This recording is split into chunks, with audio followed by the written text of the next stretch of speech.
ராசி அன்பர்களே, விருச்சிக ராசி அன்பர்களுக்கு 2026 பிறந்தா சொர்க்க வாசலே மிகப்பெரிய ஒரு விஷயமா திறக்குது அப்படின்னு இருப்பாங்க. அதே போல் இந்த சனிப்பெயர்ச்சி முடிஞ்சு அப்படின்னா வாழ்க்கையில் கஷ்டங்கள் எல்லாமே விலகிச்சு அப்படின்னு இருப்பாங்க. அதே போல் இனி வரக்கூடிய தமிழ் வருடம் எப்படி இருக்கும் அப்படின்னு கேட்டால் சூப்பராக இருக்குது அப்படின்னு சொல்லியிருப்பாங்க. தயவு செய்து சொல்கிறேன், இது எல்லாமே விருச்சிக ராசியில் நடந்துக்கிட்டு தான் இருக்குது. ஆனால் அது உங்களுக்கு நடந்துகிட்ருக்கா அப்படின்னு கேட்டால் கேள்விக்குறியாக தான் இருந்திருக்கும். ஏன் அப்படிங்கிறதையும் நான் இந்த வீடியோவில் நான் தெளிவாக சொல்லிடுறேன். விருச்சிக ராசிக்காரர்களுக்கு இந்த டைம் வாய்ப்பு இருக்குது. ஆனால் அந்த வாய்ப்பு இருக்கிறவங்க 5% பேர் தாங்க. தெளிவாக சொல்கிறேன், நோட் பண்ணிக்கோங்க. விருச்சிக ராசியில் கிட்டத்தட்ட 12 கோடி பேருக்கு மேலே இருக்கான். ஸோ 12 கோடி பேரில் அத்தனை பேர்த்துக்கு இது நடக்குமான்னு கேட்டால் தசாபுத்தி வேறு நடக்கும். அதாவது இப்போ கேது தசாபுத்தியில் இருப்பீங்க. கேது திசையில் புத்தி வேறு ஒவ்வொரு இதுக்கு தகுந்த மாதிரி டேட்டுக்கு தகுந்த மாதிரி கொஞ்சம் வேரியேஷன்ஸ் இருக்கும். ஸோ அதே போல் அதுக்கு அடுத்தது என்னது 2027க்கு மேலே தான் உங்களுக்கு வந்து அற்புதமான காலகட்டம் இருக்குது. அதோடைய தொடர்ச்சி ஒரு 5% பேருக்கு ஓரளவுக்கு அதற்கான தொடர்ச்சி ஒரு ஆரம்ப புள்ளியாக ஆரம்பிச்சிருக்கும். இதுலையும் ஒரு சிலருக்கு கூட இருக்கக்கூடிய மற்ற ராசிகளின் அடிப்படையில் விருச்சிக ராசி செயல்படும். இது நிறைய பேருக்கு தெரியாத ஒன்று.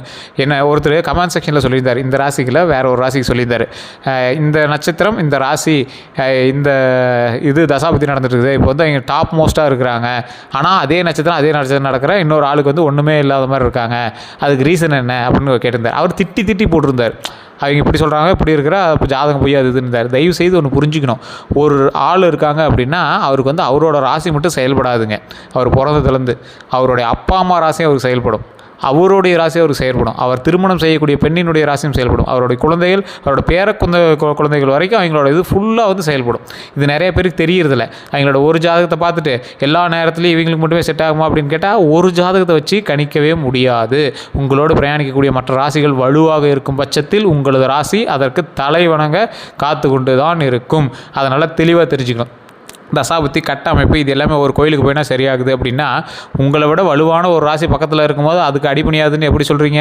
உங்களோட ராசி மற்றபடி கிரகங்கள் அதோடைய வேலையை பார்த்துக்கிட்டே தான் இருக்கும். உங்களுடைய ராசி அதற்கு தகுந்த மாதிரி செயல்பட்டு கொண்டே தான் இருக்கும். இது நிறைய பேருக்கு தெரியறதில்ல, சொன்னாலும் நிறைய பேர் நம்புறதில்ல. ஜோதிடம் அப்படிங்கிறது உண்மை சார். ஜோதிடர்கள் சிலர் போயிருக்கலாம், ஓகேவா? ஜோதிடம் அப்படிங்கிறது உண்மை. கணிதர்கள் ரொம்பவே கணிச்சு அதை வந்து தெளிவாக சொல்லியிருப்பாங்க. இந்த விருச்சிக ராசியில் இருக்கிறவங்க மட்டும் எப்போவுமே வெளிநாட்டு பணத்தை எங்களோட லைஃப்பில் ஒரு டைம் பார்த்துருவாங்க. விருச்சிக ராசியில் இருக்கிறவங்க ஸ்ட்ரைட் ஃபார்வர்ட் பர்சன். இவன்லாம் போய் முன்னாடி நின்று ஒருத்தன்கிட்ட இப்படி தான் பண்ணுவேன்னு சொன்னால் அவன் பல கோடி ரூபா செலவு பண்ணி கூட அவன் அதுக்கு தகுந்த மாதிரி ஏதாவது ஒன்று பண்ணணும்னு நினைப்பானே தவிர வீம்பு பிடிச்சவர் அப்படின்னு தான் சொல்லணும். ஸ்ட்ரைட் ஃபார்வர்ட் பர்சன் அப்படின்னு தான் சொல்லணுமே தவிர இவர் வந்து ஒரு ஃப்ராடு பண்ணிட்டாரு, இவர் வந்து இப்படி பண்ணிட்டாரு, அதுக்கு வந்து எந்த ரெமெடியும் பண்ணல அப்படின்னு ஒரு வார்த்தை கூட இவர் தப்பாக சொல்ல முடியாது. விருச்சிக ராசி வார்த்தையிலேயே தேல் மாதிரி இருப்பார். அந்த சிம்பிள் எப்படி தேல் இருக்குது அது மாதிரி வார்த்தையிலே தேல் மாதிரி இருப்பார். அவர் பிடிக்கல அப்படின்னா வார்த்தையிலே கொண்டு வருவாங்க. வார்த்தையிலே அவர் வந்து மற்றவங்களை கொண்டு வருவார். பேசியே அவர் வந்து இது பண்ணிடுவார், மயக்கிடுவார். ஸோ இந்த மாதிரி நிறையா விஷயங்கள் வார்த்தைகள் மூலமாகவே செயல்படுத்தக்கூடிய சில விஷயம். அதே பாயிண்ட் தான் அவருக்கு சின்ன மைனஸையும் கொடுத்துருக்கு. வார்த்தைகளில் கவனம் செலுத்தாத பட்சத்தில் அவருக்கு வர வேண்டிய சின்ன விஷயங்கள் கொஞ்சம் தள்ளி இருக்கிறதுக்கான காரணங்கள் அவருடைய வார்த்தைகள் தான். இந்த ராசிக்காரர்கள் வாயுள்ள பிள்ளை பொழைச்சிக்கும்பாங்க பார்த்தீங்களா, அந்த மாதிரி விருச்சிக ராசிக்காரன் வாயுள்ள பிள்ளை பொழைச்சிக்கும். ஸோ எல்லா விஷயத்துலேயும் பாசம் அதிகமாக வைக்கக்கூடிய ஒரு ராசினாலும் விருச்சிகம் தான். எந்த அளவுக்கு கேடியோ அந்தளவுக்கு பாசக்காரன் விருச்சிக ராசிக்காரன் தான்.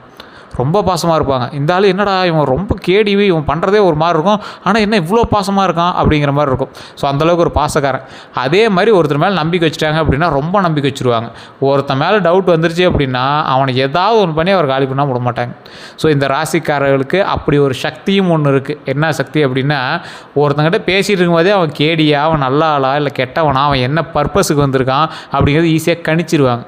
ஆனாலும் இந்த விருச்சிக ராசிக்காரர்கள் அதிகமாக அவர்கள் வாழ்க்கையில் கண்டது சின்ன துரோகங்களும் கஷ்டங்களும் தான். இந்த ராசிக்காரர்களுக்கு நல்ல நேரம் எப்போ சார் பிறக்கும் அப்படின்னு நிறைய பேர் கேட்டுட்ருப்பீங்க. வயிறு சம்மந்தப்பட்ட தொந்தரவுகளை இதுக்கு முன்னாடி சந்தித்த இந்த விருச்சிக ராசிக்காரர்கள் உடல் உபாதைகளை சின்ன விஷயங்கள்னால அது ரொம்பவே உடம்புக்கு பல விஷயத்தில் நீங்கள் வந்து உயிர் தப்பிச்சு வந்தவங்க தான். ஸோ அந்த மாதிரி விஷயத்தில் தப்பிச்சு வந்த இந்த விருச்சிக ராசிக்காரர்கள் இனி வரக்கூடிய காலங்களில் உடல் ஆரோக்கியமாக மன ஆரோக்கியமாக இருக்க போகிறீங்க, செல்வ செழிப்போடு இருக்க போகிறீங்க. இந்த விருச்சிக ராசிக்காரர்களுக்கு கடந்த ஒரு 15 வருடங்களாக கஷ்டத்தை மட்டும்தான் அனுபவிச்சிருக்காங்க. என்ன பண்ணலாம், இதை பண்ணலாமா, அதை பண்ணலாமா, ஒரு தொழில் அப்படின்னு இந்த விருச்சிக ராசி சொல்லவே முடியாது. விருச்சிக ராசிக்காரர் எப்பவுமே multi business man, multi ideology person. இவருடைய ஐடியா தான் வேலை செய்யும், இவர் இறங்கி வேலை செய்ய மாட்டார். நல்லா பாருங்கள், விருச்சிக ராசிக்காரர் அவனை சோம்பேறின்னு கூட ஒருத்தர் சொல்லுவாங்க. ஆனால் ஐடியாலஜி பர்சன், பணத்தை வச்சுக்கிட்டு பணத்தை உருவாக்கிட்டு இருப்பான். சில நேரத்தில் அவன்கிட்ட பணம் இருக்காது, ஆனால் மரியாதை கிடச்சிக்கிட்டே இருக்கும். ஆனால் ஒரு சில விருச்சிக ராசிக்காரர்கள் இதுக்கு அப்படியே ஆப்போசிட்டாக சொல்லுவாங்க. கமெண்டில் கூட இப்போ திட்டிட்டு இருப்பாங்க. ஏன்னா விருச்சிக ராசிக்காரர் எப்பயுமே அப்படி தான். அவர் நல்லதே சொன்னாலும் அவன் திட்டிட்டு தான் போவான். ஏன்னா ஸ்ட்ரெயிட் ஃபார்வர்ட் பர்சன். அவனுக்கு பிடிச்சது நடத்தணும். கடவுள்கிட்ட கூட போய் சண்டை தான் போடுவாங்களே தவிர அவங்க மற்றவர் சொல்கிறத கேட்டு இப்படி தான் அப்படின்னா அவர் வச்சிக்க மாட்டார். நீ பிடிச்ச காலுக்கு நீ பிடிச்ச முயலுக்கு 3 கால் தான் அப்படின்னு சொன்னால் ஆமான்னு சொல்லணும். அப்படி தான் விருச்சிக ராசிக்காரர்களை பொறுத்த வரைக்கும். ஸோ இந்த ராசிக்காரர்கள் ஒரு சிலருக்கு ஒரு சில விஷயங்கள் நடக்கவே இல்லை அப்படின்னு சொல்லியிருப்பீங்க. காரணம் என்ன அப்படின்னு நான் சொல்கிறேன். இந்த காலகட்டம் வரைக்கும் விருச்சிக ராசியில் ஒரு 15% பேருக்கு தான் ஓரளவுக்கு பரவாயில்லையாகவும் ஓரளவுக்கு தொழில் நல்லதாகவும் ஓரளவுக்கு எல்லாமே அமைஞ்சதாகவும் இருக்குதுங்க. அவங்களும் அதுக்கு முன்னாடி கஷ்டப்பட்டவங்க தான். அதுக்கப்புறம் அதுக்கான அவுட்புட்டாக அந்த 15 வருஷமாக அதில் ஒரு 15% பேருக்கு கொஞ்சம் நல்லது நடந்திருக்கு. மீதி உள்ள ஆட்கள் இருக்காங்க பார்த்தீங்களா, மீதி என்னன்னே பண்ண தெரியாமல் இத்தனை நாளும் கஷ்டத்தை அனுபவிச்சுட்டு இன்னும் கஷ்டத்தை அனுபவிச்சுட்டு இருக்கிற ராசிகள் இருக்காங்க பார்த்தீங்களா, அதில் விருச்சிக ராசி ஒரு முதன்மைத்துவமான ராசி. அவர்களுக்கு வெளிச்சம் வந்து கொண்டே தான் இருக்குது. அப்படியே ஒவ்வொரு பர்சன்டேஜாக தான் ஒவ்வொரு ஆளாக தான் வந்துகிட்டே இருக்கும். ஏன் சார் இவங்களுக்கு ஒரே இதாக லக்கு அடிக்கிறதில்ல அப்படின்னு கேட்டிங்கன்னா, விருச்சிக ராசிக்காரர்களோடு இணைந்திருக்கக்கூடிய மற்ற ராசிகள் ஈஸியாக விருச்சிக ராசியை டேக்கிள் பண்ணிடும். இது நிறையா பேருக்கு தெரியல. விருச்சிக ராசி கண்மூடித்தனமான ராசி.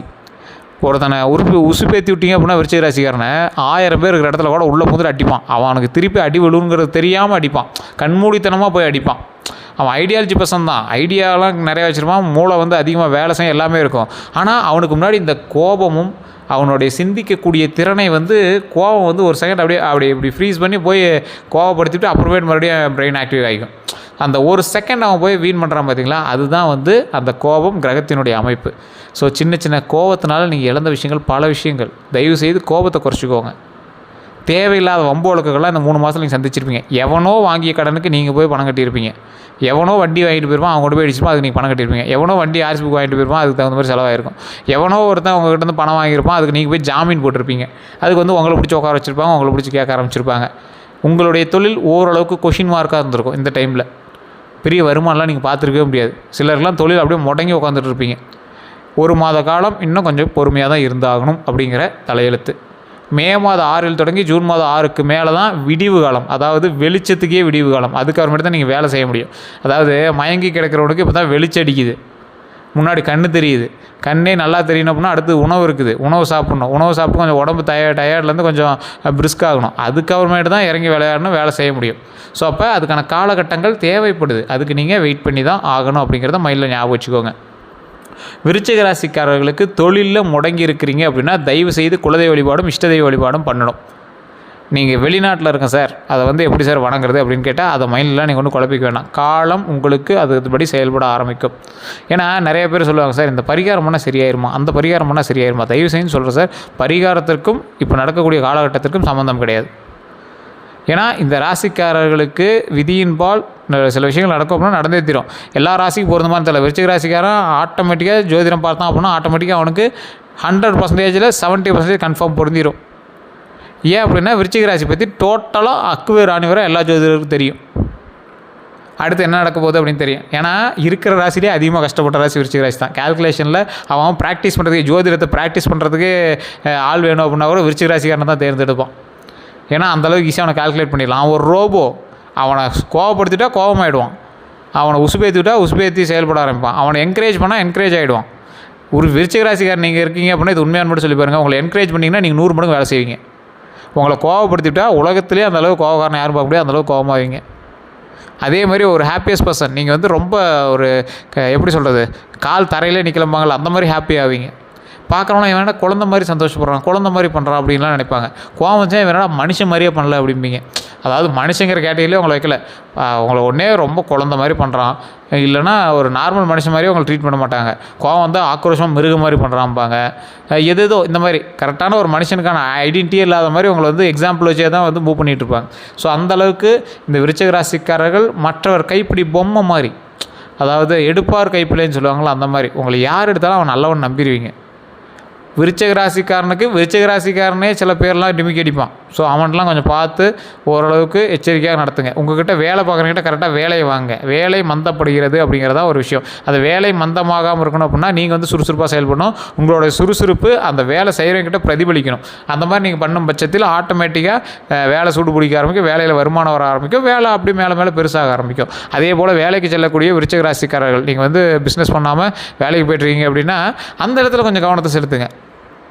அதில் தேவையில்லாத வேறு ஒருவரால் உங்களுக்கு சின்ன சின்ன அவப்பெயர்கள் வரதுக்கான வாய்ப்புகள் இருக்கும் பட்சத்தில் தயவுசெய்து அந்த இடத்தில் ரொம்ப எச்சரிக்கையாக நிதானமாக செயல்படுவது 100 மடங்கு நன்மை உண்டு.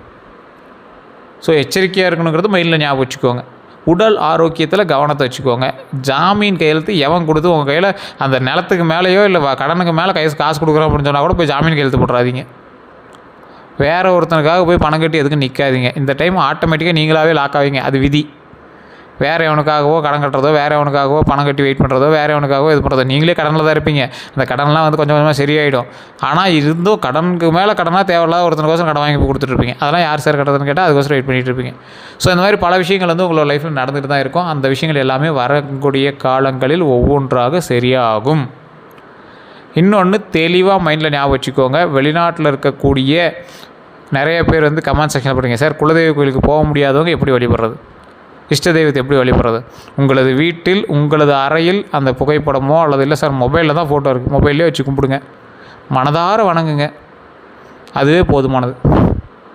சார் லோக்கலில் ஜோதிடம் பார்க்கணும் அப்படின்னு ஆசைப்பட்றவங்க தயவுசெய்து உங்களோட ஜாதகத்தை கொண்டு போய் லோக்கலில் ஜோதிடத்தை கொடுத்து செக் பண்ணிக்கோங்க. இல்லை சார் நான் வந்து பிரபல ஜோதிடத்தை தான் பார்க்கணும் அப்படின்னா கீழே டிஸ்கிரிப்ஷன் நம்பர் இருக்குது. இது அட்வர்டைஸ்மெண்ட் பர்பஸாக எடுத்துகிட்டாலும் சரி, ப்ரொமோஷன் பர்பஸாக எடுத்துகிட்டாலும் சரி, அது நம்பருக்குள்ளே நீங்கள் போய் பாருங்கள், ஃபோன் பண்ணுங்கள், வாட்ஸ்அப் பண்ணுங்கள். எல்லாருமே நீங்கள் வந்து வாட்ஸ்அப் மூலமாக தொடர்பு கொள்ளலாம்.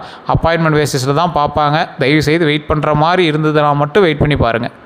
ஏன்னா இது வந்து கொஞ்சம் கொஞ்சமாக தான் அடுத்த ஆளாக தான் பார்ப்பாங்க. உங்களுக்கு வேணும் அப்படின்னா ஜஸ்ட் நீங்கள் வந்து வெயிட் பண்ணி பண்ணுற மாதிரி தான் இருக்கும்.